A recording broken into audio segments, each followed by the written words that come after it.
More news from Atlanta yet again could finally end the Commanders' search for their new offensive line coach. And although there isn't any news about the Commanders' hunt for their new DC, I do believe that Dan Quinn could be making a pretty fatal mistake.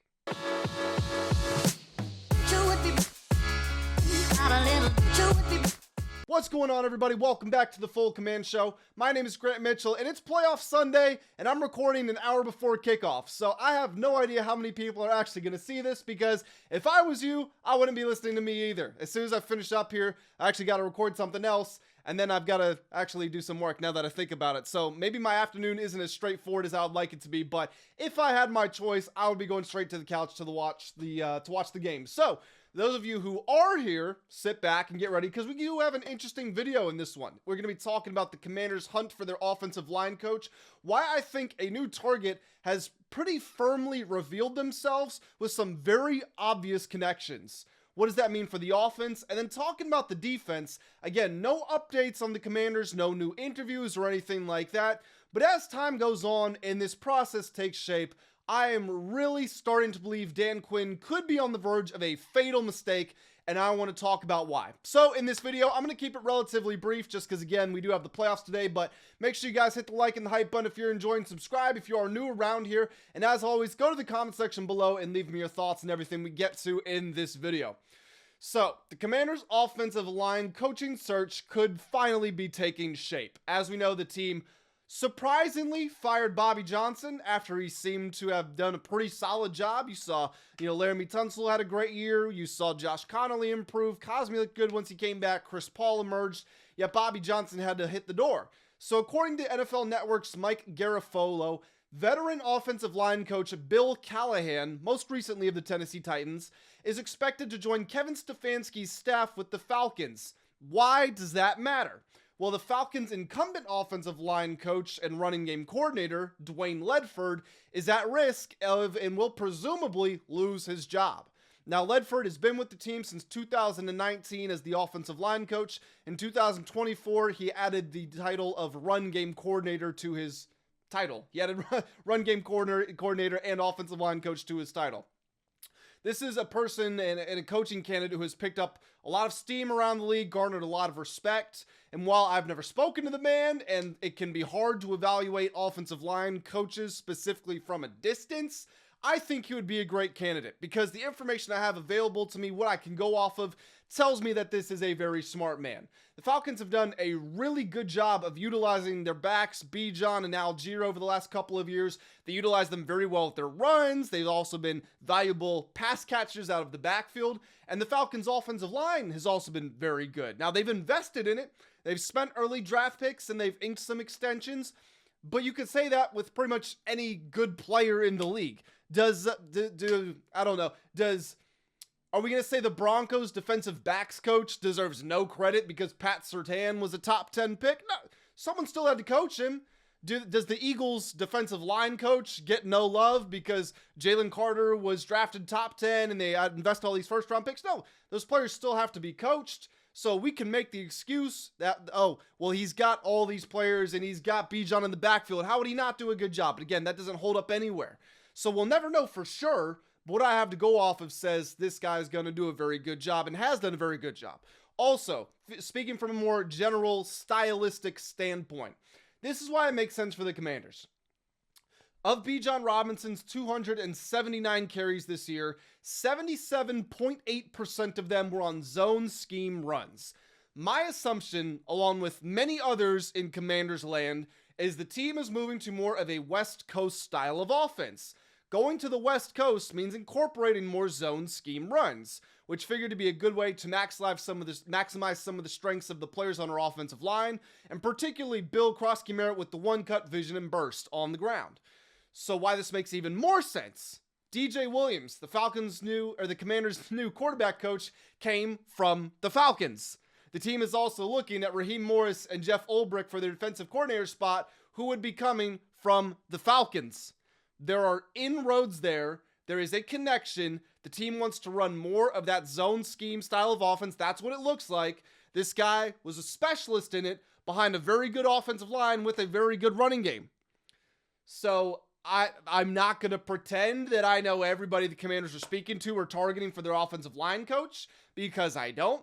But I can't help but feel that this is pretty obvious. And I can understand why the Falcons would move on, because Bill Callahan is a one of the most highly respected position coaches in the entire NFL. But Dwayne Ledford looks like a person who is doing a very good job. And he's in his mid-40s, so he could be around for a long time. So if this does end up going through and Kevin Stefanski hires Callahan, again, according to Mike Garafolo, that's expected to happen, Ledford's going to be available, and it just makes too much sense for the Commanders. So I would assume we're going to get at least some kind of briefings about it. Whether the briefing is nope, no interest, or yes, tangible interest, I will be sure to keep an eye out. And as always, I'll be coming back to report on it to you guys, but it's just something to keep your eyes on, because the coaching staff has been filled out for the most part on offense. We know David Blau is the offensive coordinator. We know DJ Williams is the quarterback's coach. We know, I forgot his name again. Does it start with an L? The LSU quarterback, Danny Etling. Danny Etling is the assistant quarterback's coach, so the offensive staff is taking shape, and I think there's a solid chance Dwayne Ledford at least ends up in the mix, but just my opinion. If you guys have any sorts of feelings, make sure you throw them on down below. Again, I said this was going to be a relatively quick video, so I'm not going to pour over this too long, but I've been sharing the details on the Commanders' hunt for their defensive coordinators. We've talked about Patrick Graham and Denard Wilson and all these other people. We've talked about what schemes and styles they would run. We've talked about the likelihood. What's my order of preference based on who we've interviewed? Is there anybody that I think they're missing? We've gone over all of that, but I haven't just given you what my vision would be. And that vision that I have is one that contradicts what has been described of what Dan Quinn wants. So let me jump into this. I don't believe Dan Quinn should be looking for someone who fits his system. And that was one of the two big pillars that was reported. Fits the system and has experience calling plays. I understand the experience calling plays part. I get it. Fitting his system, I don't agree. He had input the last couple of years. He had the chance to be the defensive coordinator, and the team performed worse than it did with Joe Whitt. Granted, there were injuries, but Joe Whitt also had injuries as well. What this team needs is someone who knows how to coach a defense, plain and simple. Take the style out of it. What works, works. Brian Flores' defense is nothing like Dan Quinn's defense, and you can't convince me hiring Brian Flores would be a worse move than hiring Jeff Ulbrich or Raheem Morris, who knows the Dan Quinn style of defense. What Dan Quinn, and this is just me, little old me, okay? I'm nothing to Dan Quinn. Dan Quinn knows so much more football than me. He's so much more successful than I am. Who am I? But the way that I see it, Dan Quinn should not even really want to be involved with the defense. He should want to be involved with the defense just as much as he wants to be involved with coaching the skills of a tight end and talking about the run game coordination, game planning. Coaching up receivers on how to win the release. I think he should have his hand in everything like a head coach does, but I think he should be that CEO manager type. I don't think it's David Blau, you handle the entire offense, and me and the defensive coordinator, we're going to run the defense.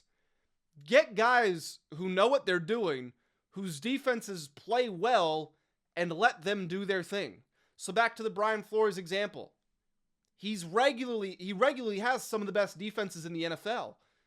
And it looks nothing like Dan Quinn's style. And he would have to adapt to our personnel. And great, we have no clue what the Commanders' personnel is going to look like because we've got $100 million. They've got $100 million in free agency, and they've got the draft to add those pieces.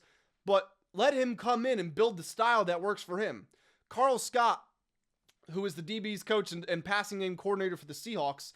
I watched the Seahawks last night, and I've been watching them all year. They've got the number one ranked defense in the NFL, according to EPA per play. And Mike Macdonald's absolutely a big part of that. But Mike Macdonald is currently teaching Carl Scott, and Carl Scott has seen what it looks like. And Seattle has great players, don't get me wrong, not trying to talk down on any of them. They do not have the most talented defense in the NFL. They do not have the most talented defense that I've ever seen, but they play at an exceptionally high level. So their diversity of coverages, the way that they can stop the run as well, how connected everyone is, it's just a joy to watch them play. So I totally understand the risk of hiring two coordinators, neither of whom, or both of whom, do not have play calling experience. And that's what would happen if we go with Carl Scott, for example, and he joins David Blau as the coordinator for next year. But this team needs someone who's going to be on the front foot. They're going to be innovative. They're going to have a ceiling, and not to get too enamored with the whole gotta go young, because sometimes young people don't know what they're doing.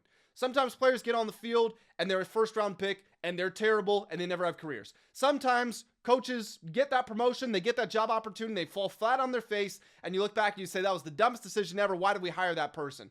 Not to fall too much in love with that and say that it can't go wrong.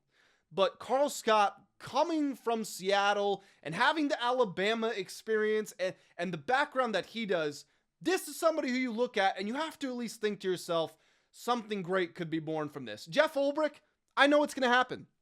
He's going to come in. He's not going to be the worst defensive coordinator in the NFL. We will not have an elite defense, and that's that. He's just going to go about his business.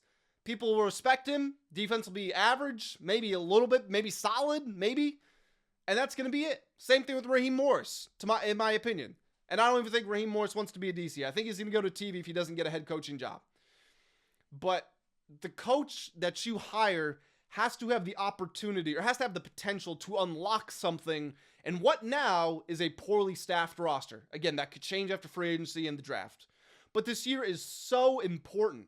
Come the end of the season, the team will be done with year 3 of Jaden Daniels' rookie window. And after year 1, it looked like so much time to build, and this is where you get it done. A lot of teams win when they're teams that win. A lot of it happens when the quarterback's on his rookie deal. If Jaden's going to get a lot of money, he's going to get $60 million or whatever it is. So it's not like a Sam Darnold situation where I think he's making $30 million or something like that. It's not a Sam Darnold situation where he's a veteran on a second contract, but the team's still going there. No, if Sam Darnold's money was doubled, they wouldn't have been able to bring in DeMarcus Lawrence or someone else like that. They would have lost a key piece. So the team is about to be at the end of year 3 of Jaden Daniels' rookie window, and they really have to strike on something. There's also a lot of pressure on Adam Peters, don't get me wrong. And one of my upcoming videos, it might even be tomorrow, but I would say be on the lookout for it this coming week, is cut candidates from around the league. Players that could be cut from other teams that the Commanders could look to sign. Shout out to the people in the comments for suggesting that video. I saw it a couple of times. But there's pressure on Adam Peters, but there's pressure on Dan Quinn as well to get this hire right, because you can't afford to bring in a coordinator who's just going to be, yeah, they're there. Because with all due respect, I respect Dan Quinn so much as a man, but that's kind of that's the prevailing opinion of him right now. He's just kind of there. Yeah, let's wait to see what the coordinators do. That's going to make or break everything. With Kyle Shanahan, you don't look at his coordinators and say, oh, is the offense going to be good or is it going to be bad this year? With Sean McVay, is the offense going to be good or bad? With DeMeco Ryans, is the defense going to be good or bad? It's not like that. So you have to hit the offensive coordinator hire. You have to hit the defensive coordinator hire. Let them coach. Let them control everything on their side of the ball. Break out of the comfort zone. And whatever works, works. So go with it. That's how I see it. But that's going to do it for this video. Kind of a rant, I guess it turned into, but just want to be very transparent on what my thoughts are for this entire search. Again, Dwayne Ledford looking like somebody who, just the way the chips are falling, maybe he ends up being the Commanders' offensive line coach next year. At least we might have some interest in him. But as always, I'll be sure to give you guys that information as we get it. But I'm going to head on out of here. I hope that you all enjoy the playoff games. I appreciate you all joining me, and I'll catch you in the next one. Have a great day.